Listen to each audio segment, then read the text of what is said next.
Good morning, everyone. It's been a while.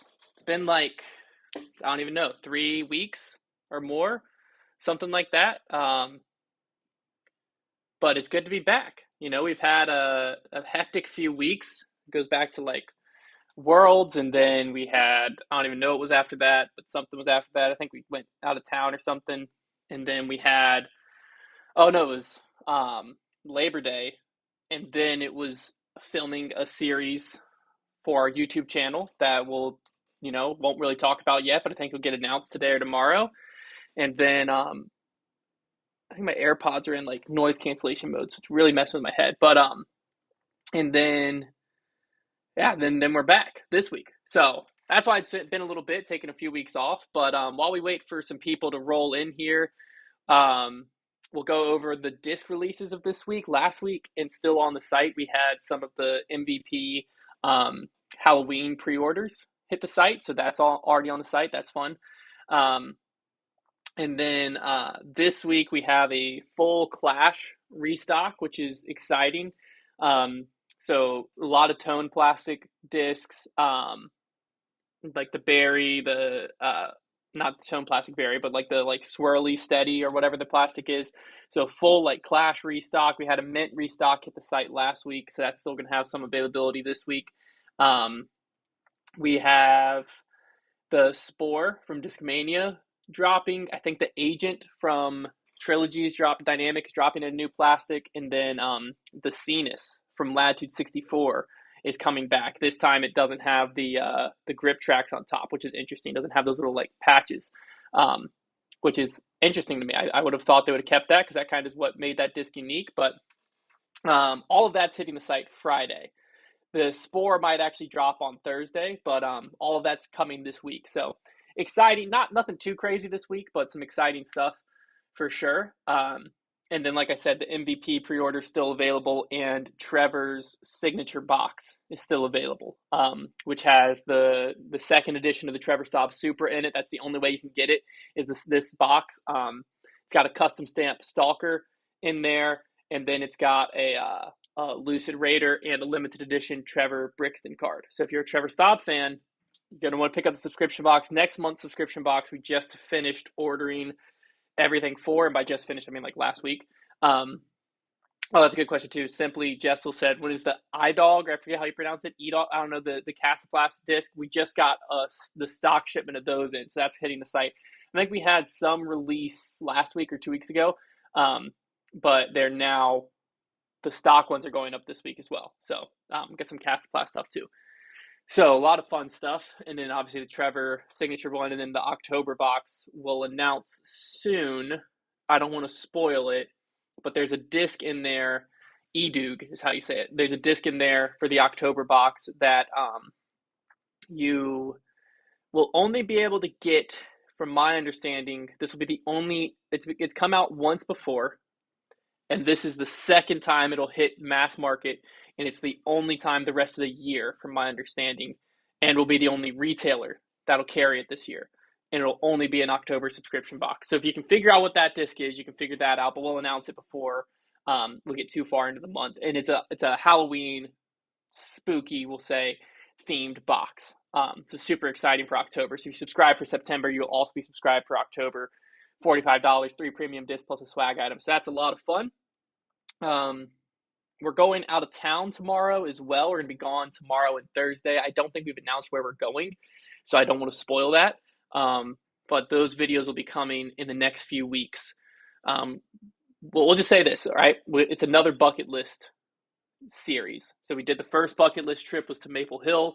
This is the second bucket list trip. So it's a very high caliber course that we're going to. Very excited about it. So now what I wanted to talk about today before we answer some questions. I see a bunch of people in the chat already throwing questions in here, so we'll get to those here in a second. But we at Worlds got a video of the Nicolas Antela rollaway, right? So it was on like this slant of a hill.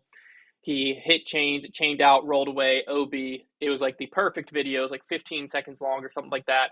And it had really good watch time, really good retention. It was the perfect recipe to go viral. And so it took off on our Instagram channel, and I think currently is sitting at like 27 million views or something like that. It's somewhere up there, right? One of our most viral pieces of content we've ever had. And what I thought would be fun for this is to kind of explain what we've learned from that, because we went viral on TikTok once before, maybe twice before. But TikTok is just so up and down. This is one of our first times going like millions and millions and millions of views. I think we've hit like 1 million before, but like this is the first time we've crossed like 25 million views on one post on Instagram. And I wanted to kind of talk about what we did well to capitalize on that traffic and what we learned from this traffic that we'll know for next time. So let's first talk about when you go viral on Instagram, what I noticed after. It was funny because we actually had our social media intern started the day after we posted that post, I think, or something like that. Oh, I forgot the thumbs up thing does it on Instagram or on YouTube. That's funny. But I think she started the day after. So it was a little bit of like a funny start because we had just had a post go really viral, and that has a cascading effect. So the next several posts all did far better than they would typically. And so it made it for the first like 2 weeks kind of hard to analyze like analytics and everything, because you were in a lot of people's algorithms. And so that was the first thing that I don't think we capitalized on as well as we could have, that we'll know for next time, is like when you have a post go really big viral. Obviously they could have went a lot more viral, but 25 million is a lot, and you have a lot of engagement and stuff on that. That's telling Instagram all those people are interested in the content you're making. So your follow-up posts, the next 3 to 4 posts, are basically guaranteed to at least reach a bigger general audience. Fortunately for us, those next posts were all fine posts. But I think where we could have capitalized on it more was being more intentional with those posts, because if a post for disc golf goes viral like 25 million plus, by nature it's reaching a lot of non-disc golfers. So I think that was a moment that we could have put out some type of more introductory to disc golf content, not like a tutorial or anything like that, but like some type of entertaining content that's like the next step of showing people what disc golf is. And that way it would have reached a lot of non-disc golfers, introduced them to the sport, also introduced them to the brand, and it would have had a good trickle down effect of probably growing the sport, growing foundation all in one, right? Instead, we posted just some like our normal stuff because we just, wow, post went viral, right back to, normal stuff. And all those posts did really good. And that's when it kind of clicked with me of like, I think we could have capitalized on that better. So now next time we'll know if a post takes off, that next day we need to be filming stuff that's very intentional of we have the attention of an audience we don't typically have for these next 3 to 4 posts. Now, what it did well though is it also, I think we gained like over 10,000 followers from it. Something like that. We were at like right at 70. I think we crossed over 80 some thousand now. So it does have a lot lasting effect. Like now all of our posts are by nature doing a little bit better because we just grew. So it does have a lasting effect on it, but that initial 3 to 4 following it, I think we could have capitalized a little bit better. The secondary thing we did that I think this is where I found really fascinating, because I just read, I talked about it on here, I think the Day Trade and Attention by Gary Vee. And in that, a lot of times he was talking about how your organic posts and your brand awareness posts, basically what we create on a normal basis, the YouTube videos we put out, our normal Instagram posts, that they're not salesy, they're just like brand awareness play, right? They're just putting stuff out there to grow Foundation's brand. It was basically, a lot of that book was about how that can lower your customer acquisition cost on paid advertising, because you already laid the groundwork for, you're basically marketing to a warm audience. There's a lot more likeliness they've seen or heard about your brand if you're making regular organic content. So we were already doing some Facebook advertising, but then what I did, I think I did this well, and we're still trying to learn Facebook advertising. I'm trying to learn it a little bit more. If anyone here has experience with it, let me know. I would love to chat and pick your brain. But what I did was I created a Facebook audience based on people who were currently engaging with our Instagram content over the last 60 days. So people who were showing interest, liking, commenting, sharing, whatever, with our Instagram comment, created a Facebook audience, which Facebook Meta audience is Facebook and Instagram, and then ran a ad against that. Now, the one mistake I made, but it's not that big of a deal, it just messes up your analytics, is I made it for tracking website clicks, which I learned website clicks and website visitors are technically two different things, more or less just the way it gets tracked. So at the end of the day, it's not that big of a deal. But it has been working very well because we're only showing that ad to the people who are engaged with our organic content, meaning they already have a rough idea of who Foundation is, or they've at least seen our content. And then I'm telling them, hey, here's the store we have. You can try this for 30 days for free, blah, blah, blah. And then that has resulted in the cheapest cost per click I've ever seen for us. Like crazy. And what's great is it happened right in September, which historically for us, and I think historically for retail, September is a slow month. Historically, September is one of our slowest months. And so we actually have, we'll announce this today or tomorrow, but we have a stream coming up next week. I won't go into details because I don't want to take the hit away when we announce it, but we plan to stream just to kind of generate some hype and traffic in September. And I think a lot in part to the Facebook ads is we're actually having a pretty normal month. It looks like it's basically keeping up with pace with a lot of our other months when normally we see September pull back. And the reason I feel as though, because like I said, I'm tracking website clicks there, and I'll talk more about my thought process on how I measure that ROI. But I can feel it in the way our customer base typically acts on a day-to-day basis. I can typically predict by 12 o'clock what our sales for that day are going to be. But this month it's been a little bit different because we've actually had a much heavier time at night, a lot more traffic coming at night, which I think has to be from that. And so it's actually led to, like I said, I just have a feeling over the years, I kind of understand how our website works when what rushes are coming. And this month has felt very different than typical, and that's the only change that got made. So it's led to a strong September, which has been great, all because we were able to capitalize on the insanely high increased amount of engagement on our social media pages that then we're able to target ads against. Then the other ad that we've been running for a while now is basically just Shopify catalog ad against website visitors. So basically our organic content's funneling people to the first Facebook ad that is just hitting them with, hey, this is Foundation, this is what we do, this is what our website's for. Then the secondary ad is showing them products from our Shopify store that the algorithm thinks they're going to like, and it's targeting previous website visitors and showing them that. So it'll kind of hit them twice. So within that, they've been hit 3 times by the Foundation brand. And one thing that's interesting about that is the original way I was running it just had like generic. Actually, I don't even know if I had text with it the first time I ran it, and it was resulting in like $5 or $6 per purchase, which is fine, but it's not great. Because I was noticing a lot of the purchases from that were only 1 or 2 discs, whereas a typical website visitor a lot of times end up being 3 to 4. And so it was like a little bit lower. So I actually stopped running that ad, thought about it some more, changed the copy to hit more on Foundation Care, which is I think one of the big things that separates us is Foundation Care. And I actually saw just changing the copy, that's all I changed about it. I saw the cost per purchase drop from $5.50-ish down to like a little under or right at $2, which is much more sustainable. And so that's been our journey of Facebook advertising this month. How I typically track it, we've been doing Google ads for a while now and then Facebook, because the tricky part with Facebook and Google is obviously, in my experience, they want that conversion to look good.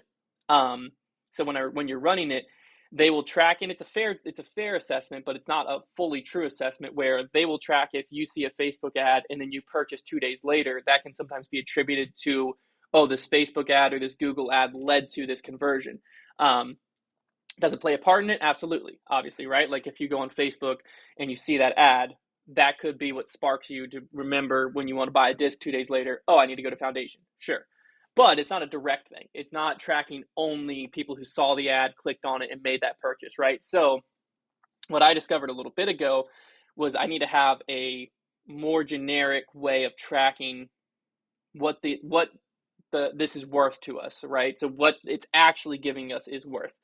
So the way I did that originally, and still the way I assess it for the most part, is I looked at a few different statistics. The first is the lifetime value of our customers. So once we gain a customer, how much they're worth to us revenue wise, top line revenue. And then from that, I can calculate the lifetime gross profit. So essentially, with the lifetime value and our typical profit margin, how much that one customer makes us. And then, as long as the customer acquisition cost is less than the LTGP, lifetime gross profit, as long as the customer acquisition, this is all from Alex Hormozi, as long as the lifetime, or as long as the customer acquisition cost is less than that, then it's a good ad and we can keep dumping money into that. Now, that's only if you're gaining new customers. The secondary thing I also looked at originally, and I still keep with this, is knowing our numbers of how much dollar wise, how much sales wise each website visitor is worth. Tough part with Shopify is there was this whole thing where they had to change how they're tracking analytics, and it kind of happened to Google too. Basically with like privacy acts and stuff like that, where some people visit your website and because of their privacy settings or cookie settings or whatever, don't actually count as a visit. And so you have people come to your site that don't hit your analytics. So I luckily remember our numbers from like a year or two ago before that went into place. And nowadays, basically, our traffic has been cut in half, but it looks like our traffic is worth twice as much as it used to be. So I have a rough idea still of like that number hasn't really changed too much. So then I also track every visit I can get to our site, whether it's a new customer or not. I know a rough idea of how much sales that's worth. So then I obviously can take that, apply our profit margin to it, and know if I spend X amount to get that person to the site, they will make us more money than we spent on them. So those are kind of the general analytics I look at. So then I don't pay too much attention to this Google ad has generated X amount of sales, because that can be a little bit of a misleading stat. But if I do know, okay, this Google ad generated this many clicks, this many website visitors, I know how much that number generates revenue wise, and I can kind of look back at that and make sure our margins all match up. In general, though, you can kind of feel it. You can feel when you're spending money on a Facebook ad or a Google ad and the traffic is increasing more than normal, especially when you've been doing it long enough. That's when you can kind of feel like I do right now, this Facebook ad is working. This Facebook ad's worth it. And now I can look at that number and know, okay, this is the range it's worth it. If it goes well above that cost per click or well above that cost per conversion, it's not going to be worth it anymore. All that to say, that's what I've learned over the last month and applying some of what I learned historically. But I know that I'm missing a lot on Facebook advertising. So if someone's out there and you understand Facebook ads and you know what I should be looking for, please DM me. There's actually someone that DM'd me like a while ago, and I went to find that person's message to respond and be like, hey, let's hop on a phone call, and I couldn't find it anymore. So if that's you, please send it again. Because yeah, I really want to learn more about that, because that world is, I feel like I'm just scratching the surface. And I really want to be able to retarget some of the people engaging with our ads and make sure I have different funnels set up. And I basically, right now, I'm spending money to learn, which is fine. But the faster I can learn, the faster I can spend money to make money on Facebook and Google, which is obviously where we want to be. So that is basically the premise I wanted to talk about today. Now that we're 20 minutes in, let's answer some questions here. So if you got any questions, throw it in the chat.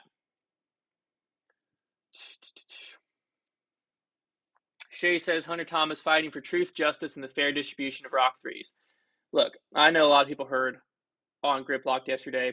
There was some people misunderstanding in the comments. A customer did not gift Trevor the rock three. Had that happened, obviously that's a completely different scenario. The customer turned the rock three in to the company, to the use section. The foundation bought said rock three. So foundation owned that rock three. The employee up front then brought it back to Trevor, which Trevor then took. I don't even want the rock three. Connor and Silas, I'm standing up for them. So that's where we're at. Trevor's slammer took a bath in ranch. He still hasn't turned in the Rock 3. Phase 2 might have to be initiated. We have to restore order. Someone has to. And if I have to do that, so be it. I'm willing to sacrifice exterior popularity for interior morale. And you have to stand up at some point. So that's where we are. So yeah, Shay, standing up for someone's got to do it. Shay said, haven't done any ad buys, but Meta's payout seems to be way more generous than Google. Interesting. I am on the opposite.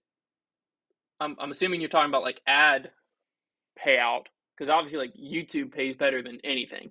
That's the tough part. I think this is where Vine back in the day struggled. Twitter could struggle. But Instagram and Facebook, they have the reach, which is going to always keep creators.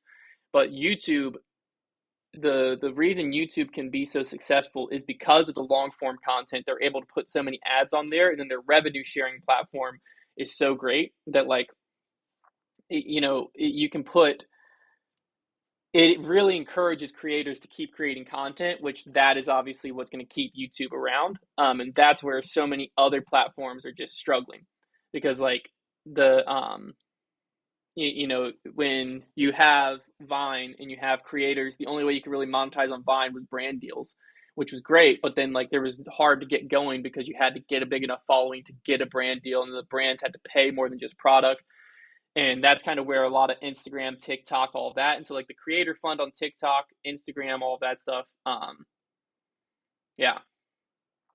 Shay said Facebook, Instagram Reels get better monetization than my YouTube videos and short. That's very interesting, Shay, because we are in the complete opposite boat. For instance, to give you a rough idea, our Instagram reel that got 25 million views, whatever it was, 26 million, that Instagram reel made us the same amount of money roughly as one YouTube video that gets like 60 or 70,000 views. So on Instagram, we had to get to like 20 some million whatever to make the same as one weekly video, and we do 3 videos a week. So like the monetization on Instagram and stuff. And now I will say, for smaller accounts like my personal Instagram, there has been times where it's like so much easier to make money because they have the like bonuses and stuff. And as a smaller account, my targets they wanted me to hit were so much more achievable. Like our account, Foundation's account, the bar they set for unlocking bonuses was like crazy high compared to like my personal account. Like if I had a reel that got to like, I don't know, 20,000 views, I made like 100 some bucks at one point. That line's moved over time. So like on a smaller scale maybe, but yeah.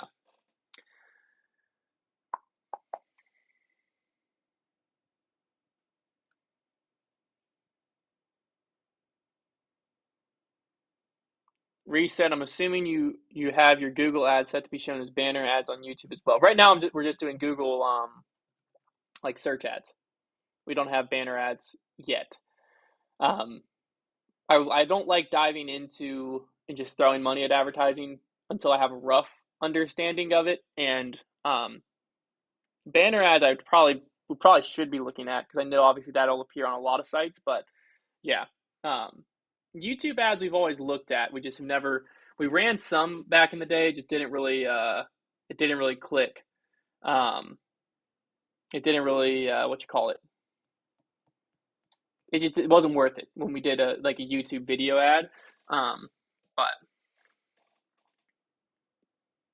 Scott says y'all can't kill Bogey Road battles altogether. Have teams come to Lynchburg or at least workable radius. We haven't killed Bogey Road battles altogether. We just did one in Denver.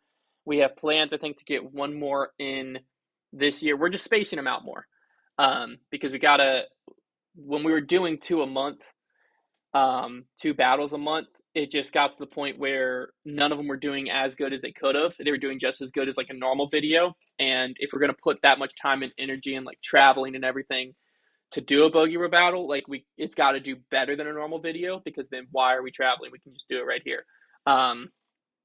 So now though, when we spread it out a lot more, We can do it at bigger courses against better teams and set it on a date where we can actually get a crowd there and stuff like that, like the Colorado one. And that typically does better than a normal video, which makes it worth our time going out there more. So we have plans. I think we're gonna try to get one more battle in this year. We'll probably do like 2 to 3 battles a year. I think that's a good because it makes it where people are hungry to see it, um, but not quite. People are still hungry to see it, and so they don't get the like viewer fatigue. Because if it does as good as a typical video, it's just not worth all the travel and excess that goes into it. So Super Entertainment Man said, I got a Prodigy ad yesterday with Kevin Jones. Is there not a way to pull ads? There is, but they probably just don't know it's running, to be honest with you. Because like you can just have like a bunch of ads out there, and like if you don't go in the back end and look, then yeah, then you just will be running an ad and just see the like Facebook deducting money out your account every month and not really notice. So I would imagine Prodigy just doesn't know that one's running, or maybe they do and they don't care, or maybe it's in the contract that they can run it to the end of the year for some reason, or until his feedback and stuff. I'm very curious to see what Prodigy does with the distortion, feedback, reverb, those 3 Kevin Jones molds, because they're some of their best molds, to be completely honest. So I don't know what they're gonna do with that.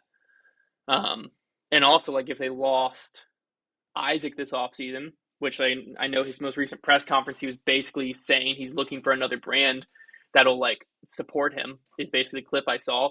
So like if they lose him, what they do with the archive, which is another phenomenal mold. They've like partnered with, and it's a good question in general, because like if Paul were to leave Discraft, what happens to the PM line? Same with Paige Pierce, same with Ricky and the Saki Bomb General and the Saki Bomb Felon, and so on and so forth. Like who owns what? You know what I mean? Like, is it just the company fully owns the mold and the distortion still exists? They're just going to take Kevin Jones' name off? Will it be rebranded as like I don't know what would even be a better A5? I don't know. Like where does that go? I don't know. It's an interesting predicament they got themselves in. To like tie players to those discs so heavily and then have those players leave. The Brent Hamrick Memorial is going to be shut down after this year for construction. Wish you guys would have come to Columbus. That sucks. The Brent Hamrick's been going on for a long time. Reese said, for sure, your main focus definitely should stay with Facebook. It's the most difficult to learn, but produces the best ROI. You just have to spend money to really nail down the targeted audiences. Yeah, that's what I'm finding right now. Addison Coleman says, my mom owns a cabin in Gatlinburg. If you'd want to do a battle at the course for Tennessee States, I can get her to let you all stay there for a weekend. That could be interesting. I do love the Gatlinburg area. A lot of fun down there. Discmania kept the Cloudbreaker. Yeah, the Cloudbreaker is a good example. But especially I guess because the Cloudbreaker was originally a DD3 and they just kind of changed it to be a Cloudbreaker. So that makes sense. They gave it to someone else. But it's a little different only because the Cloudbreaker kind of fits in the Discmania line, like the name Cloudbreaker, whereas Prodigy, like the distortion, reverb, feedback, like those are just Kevin Jones. Like the whole reason they did that because he's a DJ, and it doesn't fit at all into their normal nomenclature or lineup. So it'd be weird kind of to keep it. Yeah, I don't know. I'm very curious. Right, it probably won't anything will happen this year because they probably have enough sitting on the shelf that like they're going to be available for the foreseeable future. But once they sell out of them, I don't know what's going to happen because I think they're also getting them like already stamped. I don't know. Very interesting.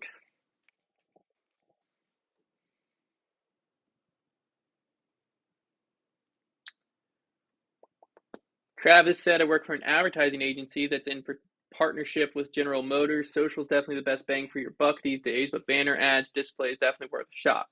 Okay, good to know. Good to know. Sad Joe said, did the Aceathon pay off for the cost? Yeah, definitely. I mean, because the Aceathon, the only cost associated with it was the discs. The discs and the giveaway. But the discs we sold, and so we made money on those. and then just a portion of it went into the giveaway. So yeah.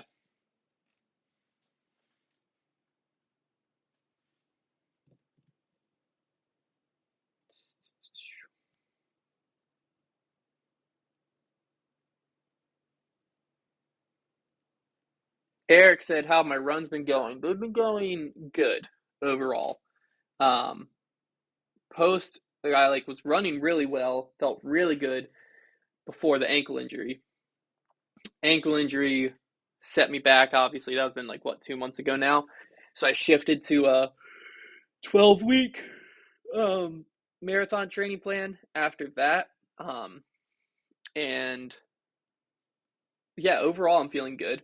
I don't quite know about my original goal pace for the marathon, but I feel like I'm in the best shape I've ever been in. So that'll be good. The first test is this upcoming weekend. This Saturday is the Virginia 10 miler.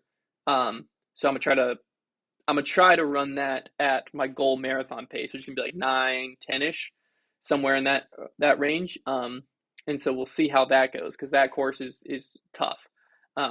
It finishes like with like a 1 point some mile just uphill finish. Apparently, I've never ran it, but I've heard about it a lot. So it'll be a good like mental and physical test for me, um, to see how that goes. So that'll be good. And then yeah, we have, I think, actually, I can tell you how many weeks. 7 weeks until the marathon, which my watch is currently predicting my time at 4 hours and 17 minutes. So that feels pretty good. I feel like I'm on track.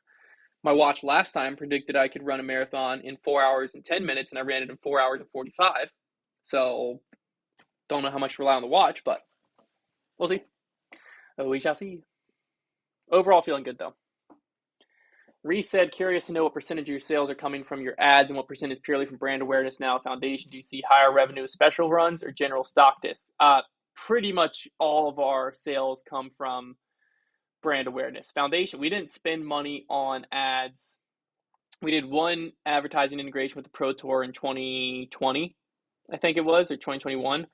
Um, and then we ran a few Facebook ads back in 2019, and then we stopped. We didn't run no paid advertising um, outside of the Pro Tour from 2020 until like last year. We started on Google, in very, very, very low budget on Google, just kind of putting some money to see, just so I could start learning it.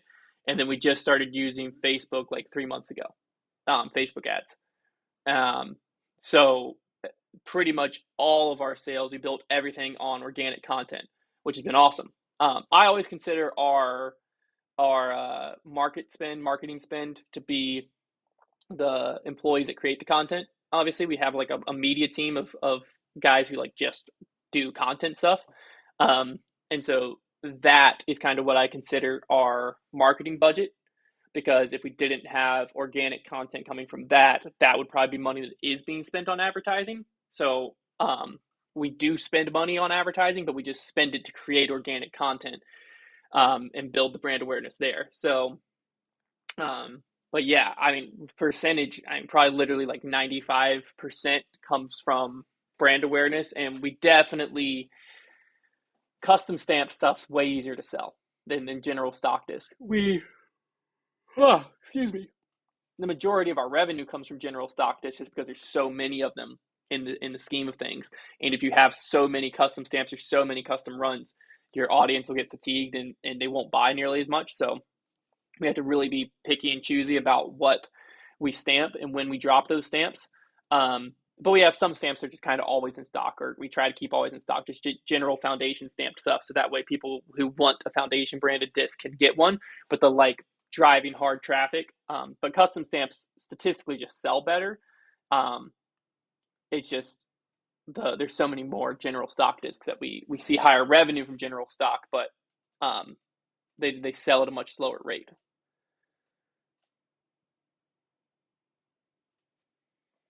Reese also said, with that being said, is it still worth you to invest in ads, or is it purely a desire to learn and determine over time? I think it's worth it mainly because I know just from numbers I've seen from other companies, as far as like market share wise, there's a lot out there for us.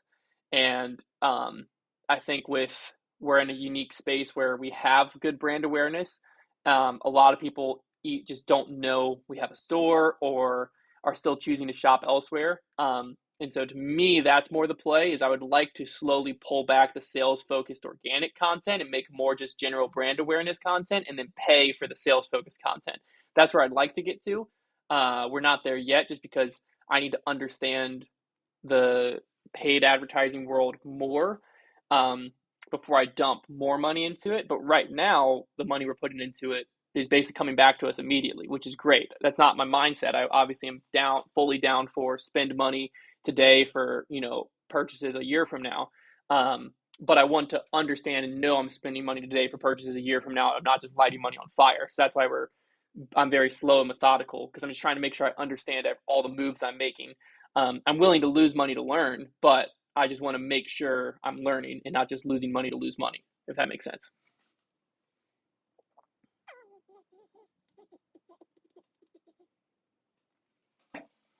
This is a good question. Joey Thompson said, "What would Foundation do if they were sponsoring a tournament?"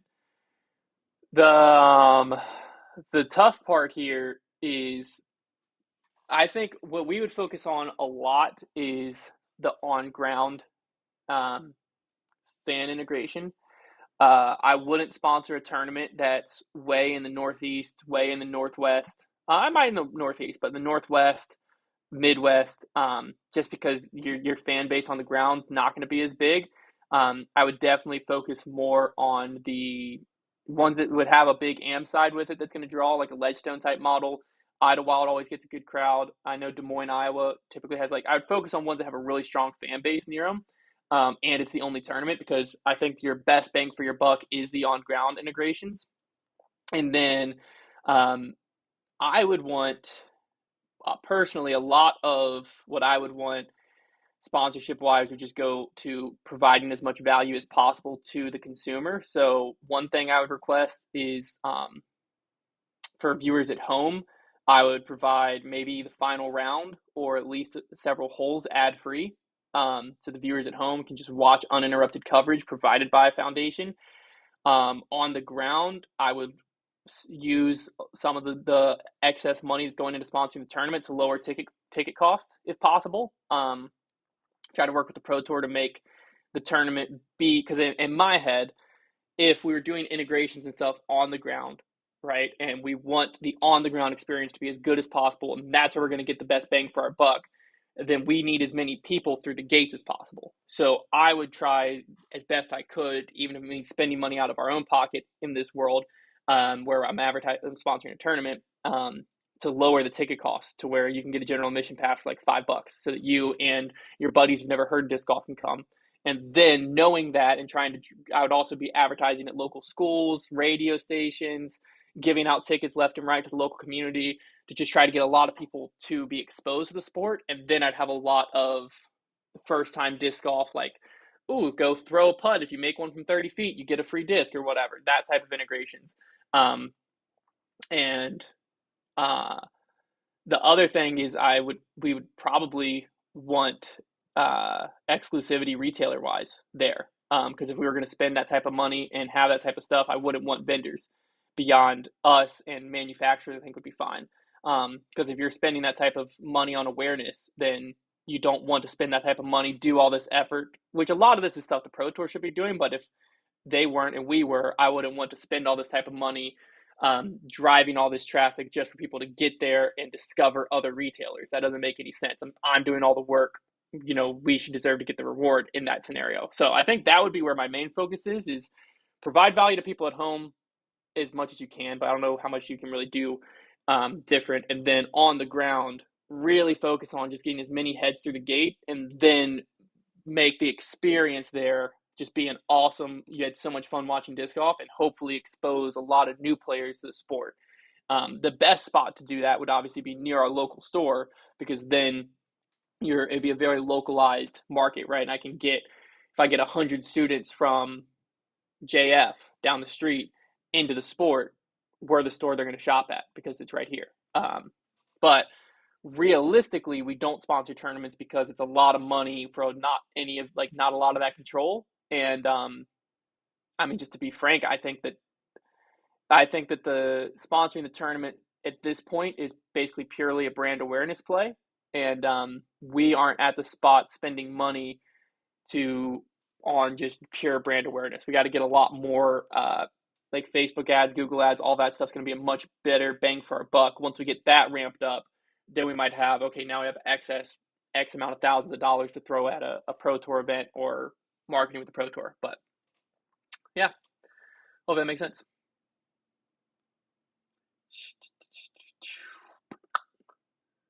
Let me read some of these.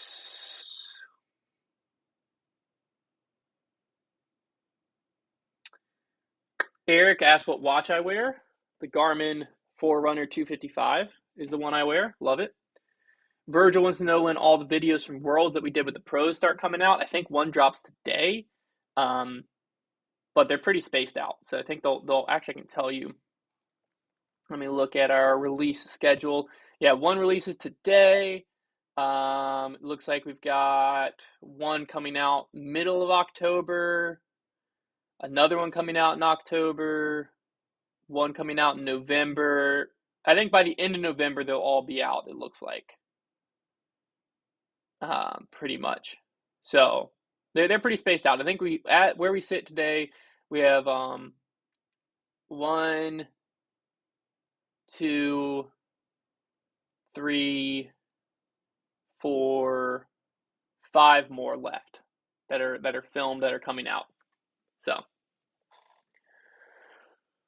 all right, last few questions. Well, first off, can I do UDisc Garmin rounds on the Garmin watch? You can on a Garmin watch. I don't think I can on this one. I think it's only on other models. But yeah, I love this watch. If you're not a runner, I don't think it's worth it. Or if you're like a swimmer or something, it's worth it. But um, the great thing about this watch is that literally the battery lasts like 2 weeks, which is phenomenal. Even with me running, it probably at this point lasts like a week and a half. I've had it for a few years. But I can get my text on it. I don't respond. You can't respond to text on it, but like it works as a smart watch, but I don't have to charge it every night, which is what my Apple Watch I had to charge all the time. I always forgot, and then it just wouldn't work. This and it charges in like an hour. So when it gets down to like 10%, I sit on a charger. When I get home from work for an hour, and it's good for the next 2 weeks. So it's incredible. I absolutely love it. And then the last one from Instagram, Simon said, I'm looking into getting a new putter. Any suggestions? I'm a spin putter and currently putt with Judges, but they don't feel quite right. Judges are a great option, but if you don't like Judges, um,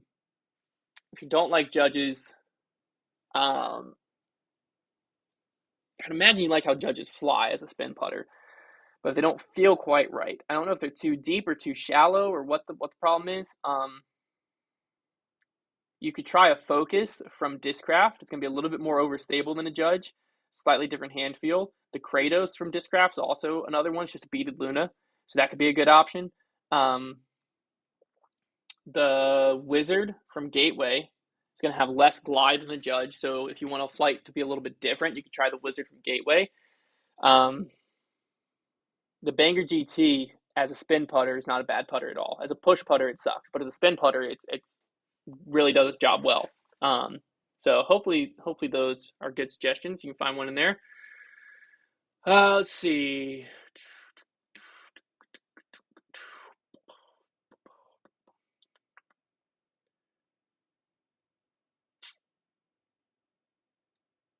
We'll answer this one. This will be the last question. Travis Whitehead said, could just be my personal fatigue, but do you feel disc golf or sales in general have sort of fallen off in the last 6-ish months? I can't remember the last time I had to have a disc. So I think this is I talked about this with the state of disc golf like 3 weeks ago on my last one of these. It's interesting because everywhere I see and everyone in the disc golf industry, right, is talking about disc golf slowing up, right? But for us, it hasn't. And so I've been trying to kind of wrap my brain around why that might be. And what I've concluded is because like our content, our viewership is up on pretty much everything we put out right now. Sales are up. We sold our first custom run, sold it out in 50 minutes, the first one since 2022. And I think what it is we started in 2019, right? So when the COVID boom happened, we obviously gained a lot of new players during that time frame. Um, but we didn't have much market share to begin with. So I think that if like big companies who are really established in the space saw that spike from COVID and then they've retracted back down, I don't know how far back down they've come. But for us, there's just still so much market share that's available that we haven't taken at any point because we've been only focused on new players that we're now picking up a lot of those players. And so I think that's why we're still growing currently when a lot of people feel as though sports slowed up. But I mean, you have to just think of your buying pattern in general, right? Like when you first get into a hobby, like so many people went from owning 0 discs in 2020 to owning 100 discs at the end of that year or 50 discs. And like that is not a sustainable buying pattern. There's also stimulus checks that were in the mix where people were getting, $1,200 to $1,600 or whatever the stimulus checks were, and a lot of people were just spending that on disc golf because they just found this new hobby, right? And so like there was a lot factoring into that, and there's also the panic buy factor because you didn't know when you were going to see another disc, right? Like when a Buzz got restocked somewhere, you didn't know when you're going to see another Buzz. It's similar to what MVP's at right now, where when a Hex gets restocked, you don't know when you're going to see another Hex. So people buy them up because they're like, well, I love the Hex. I want to make sure I have them. So they're buying more than they need. And then once demand gets met, that all pulls back. So we're at a lot of people's life cycle as a disc golfer, like year 3 or 4. And in year 3 or 4, like you got your bag figured out. You basically, if there's a new disc that comes out that excites you, people will buy that, right? Because curiosity is still peaking. Like the new Buzzsaw, the tone plastic, stuff like that. Like that still piques people's interest when a company releases a new disc that piques people's interest. But general day-to-day purchasing, like I've been playing the sport for 10 years. And I obviously I grab discs off the shelf, but new discs to my bag, to my collection, I might go like 1 or 2 a month, maybe. And I feel like that's kind of where a lot of people ease into and settle into. And so buying pattern wise, like those new players from 4 years ago obviously have slowed down, which I think causes a lot of people to feel like it's really getting slow. But tournament wise, course wise, like at least around us, the courses are busier than they've ever been. Like when I first started playing, you could go to any course you wanted and like never see anyone. Now we film in the middle of the day, so it's pretty easy for us to go to a course and not see anyone. But we also in Lynchburg have like 10 courses around us. But I also used to say, "Oh, I run a disc golf business," and people would say, "What's that?" And I had to explain, "Oh, frisbee golf." I don't have to do that anymore. People know what disc golf is. I'm running into more and more and more and more people who have tried it, just fell in love with it, whatever. The sport is still growing at a consistent rate from my point of view. And people talk about tournaments, right? Tournaments aren't filling up as much. What's going on?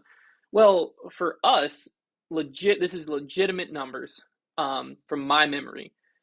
2015, 2016, when I got into disc golf, if I wanted to play a tournament, I had the Elk Creek Classic in September. I believe it was called the Timber Ridge Open in April, and I had All Heiser's Eve in October. And that was like the only tournaments here. We had collegiate tournaments, but that was the 3 that were here. Every other tournament I played, I had to drive to Richmond, to Raleigh, to West Virginia, to wherever, Charlotte, right? Like I was constantly driving. So when I played like 20 some tournaments a year, but I was driving to pretty much all of them. It was like get up at 5 a.m., drive 2 to 3 hours, play in the tournament, drive home. Well, now there's legitimately a tournament like every other weekend. Like if I had counted tournaments in the Lynchburg, Roanoke area, it's got to be 25 to 30 tournaments a year. So there's 10 times the tournaments there were 10 years ago in our area. So of course they're not going to fill as much, right? Like that just statistically it makes sense. Like now those were obviously, if you go back to 2020, 2021, tournaments were filling left and right. Again, you got to look at the pattern of people getting into disc golf, right? You get into disc golf, you find out the competitive side, For me, my journey from I got into disc golf to I'm playing tournaments was about 6 months. A lot of people, that's about a year. So of course, 2021, 2022, 20, like, of course, all the tournaments are going to be filled because everyone's playing every tournament they can possibly imagine. That's also, you're building your bag with players packs, and players packs are really exciting. Nowadays, I play pro when I play tournaments because a um, I'd already cashed at some point, so like I'm gonna play pro. But why I started playing pro originally was I wanted to get better at disc golf, and I didn't care about players packs anymore. I got all the discs I want. I don't want funny money to go buy more discs. I'd rather just spend money, play the tournament, and if I win some cash, right? Like that just makes sense to me. So players packs though don't entice a lot of people much anymore, and then like you just don't. People as years go on will play slightly less tournaments. But if you had 3 tournaments that were filling at like 72 people, and now you have 27 tournaments that are all getting 40 people, you have so many more people playing disc golf, playing tournaments. So many more. It's just there's now literally like 10 times the options.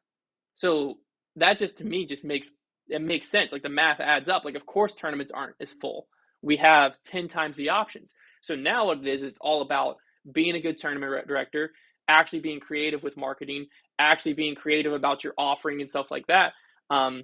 That's what it comes down to. And now is where, and this is where a lot of people who didn't adjust marketing, they're just running tournaments the way they've always ran tournaments. They're just doing whatever the way they always did it because it always used to work, are feeling it the most is because now there's competition. Because also, if you look at the amount of retailers that there were in 2019 when we started to the amount of retailers there are now, I would guarantee it's probably like 15 times the amount of retailers. So now you have 15 times the amount of people vying for attention. Um, and it's just like, well, the best ones are going to be the ones that succeed. And the ones that focus the most on marketing, focus the most on customers, they're going to be the ones that work out. So is disc golf pulling back? Probably statistically, yes. Is it still growing? Also statistically, yes. I think both can be true. So hopefully that all made sense. Didn't kind of rehash some of what I talked about like 3 weeks ago, but hey, I'll talk about it till I'm blue in the face. So appreciate y'all tuning in. Hopefully you enjoyed. We should be back next week. That's a lie, I think. I don't think I'm doing this next week. You'll understand why later, but most likely not next week. We'll probably take next week off, or we'll do it a different day next week. Because I want to get back to doing these regularly. But appreciate all y'all tuning in. We'll talk to you at some point in the future.